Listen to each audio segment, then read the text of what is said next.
And action. Okay, so Ramon had asked me a question about using caffeine while having a problem with his sleep.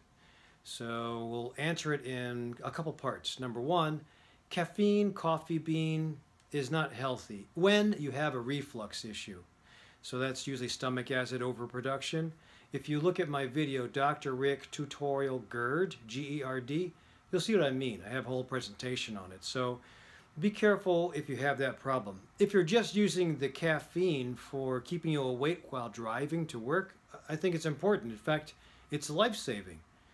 But if we're needing it for a long amount of time, several years, I would usually say, let's look at why you need this, why you're so sleepy. So in the case of Ramon waking up 2 to 3 times a night and then taking a nap maybe an hour to 2 hours a day, it could be reversed. It could be a problem with that, because if there's a nap during the day and it's more than 30 minutes, it could be detrimental because the brain just got some deep REM sleep or brainwave function.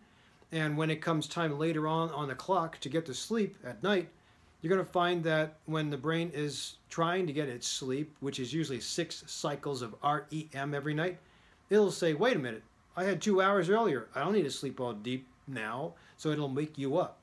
So that is a problem, because cycles of sleep, usually they're supposed to be brain waves. As you're listening to me, will be something of cycles per second equal to beta wave. That's pretty quick.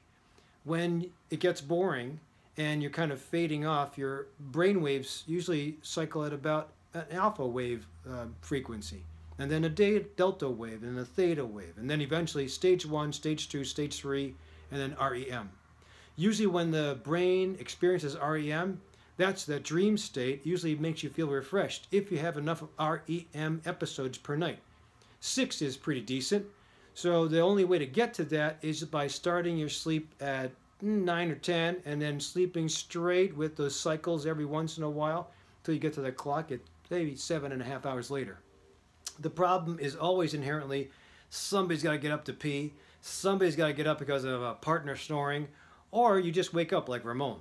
So if we're used to it, the brain's going to wake up like clockwork at that same amount of time. So how do we fix that? We try to break and reset the sleep.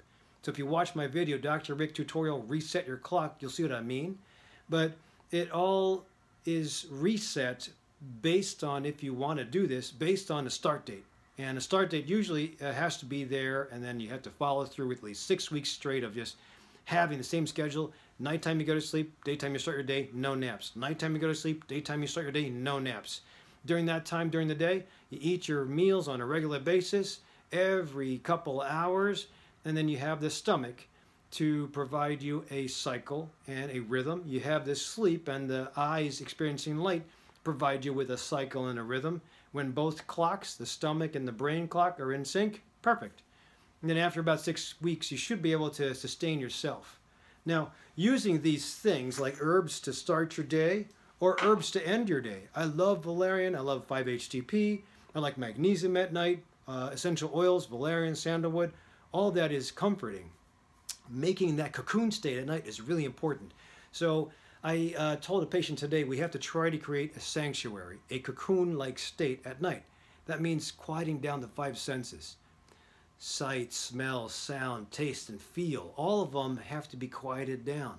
The feel part, I won't talk about all this because I mentioned it in my previous video. I think that one was Dr. Rick Tutorial, Exercise and Sleep. So please reference that stuff. But for the sake of answering these questions in my Minute Clinic, I think that it's important to realize that if you're feeling fatigued, don't just stick with what you're used to. Because if you're used to 3 times a night you wake up, 2 hours during the day you take a nap, and then you have a whole bunch of coffee in the morning, that's fine if you don't have any reflux, and that'll hold you until the next decade when the body will challenge itself. It'll change, and when it changes, it's going to push you a little bit because it's going to require something else, either deeper sleep or more or longer naps. Then you're going to have to either increase your coffee or caffeine or get on an ADD medicine, and that's what some people sometimes do to pay attention. We don't need that stuff. Stimulants, if you can avoid them, are really important because there's side effects of that. And then the next decade after that, there'll be more problems. So fix it now. Fix the root cause. The root cause is either a prostate problem, hot flashes at night, or just a bad circadian rhythm. So if it is hormonal, we try to figure out if we give you hormones, if things might be better. If it's a circadian rhythm, we reset sleep. If it's because of a partner, again, you get that cocoon state, you plug up your ears, you take care of your feel with comfortable clothing, a temperature in the bedroom that's nice and cool, shade the eyes so that they're not stimulated. Try not to eat too many powerful foods right before sleeping, because that'll also upset. All that stuff will help in calming down the five senses. Again, the cocoon state is a nice idea, even quieting down the mind and doing 4-7-8 breath, or imagining you're entering into sanctuary, you're going to enter into cocoon state, you're meditating, you're quieting down the brain, and it goes in, drifts into sleep. So sometimes if you hold that as a sanctuary, it'll be helpful for reinforcing night. If you get your day very busy, even to the point of not taking caffeine, but doing the stimulants I mentioned, or if you have to, listen to hard rock music. When I exercise, I turn on Metallica, I turn on Def Leppard, I turn on Van Halen. I try to stimulate myself with the sounds that woke me up when I was a kid, and it resonates with me as far as exercise. So whatever it is that turns on your adrenaline, do it. If you have to get angry, then do it. Start conversation or be in a debate of some sort. But whatever you do, don't get to the point of stagnant, comfortable, loving mornings, because that'll make you sleepy and it'll make you fall asleep. So try to do it as best as you can. Hopefully, Ramon, this helped. It's a good question because I have a lot of patients that are going through the same thing, especially the second or third shifters or my police officers and firefighters. That is tough, but we try as best as possible to keep a regular rhythm.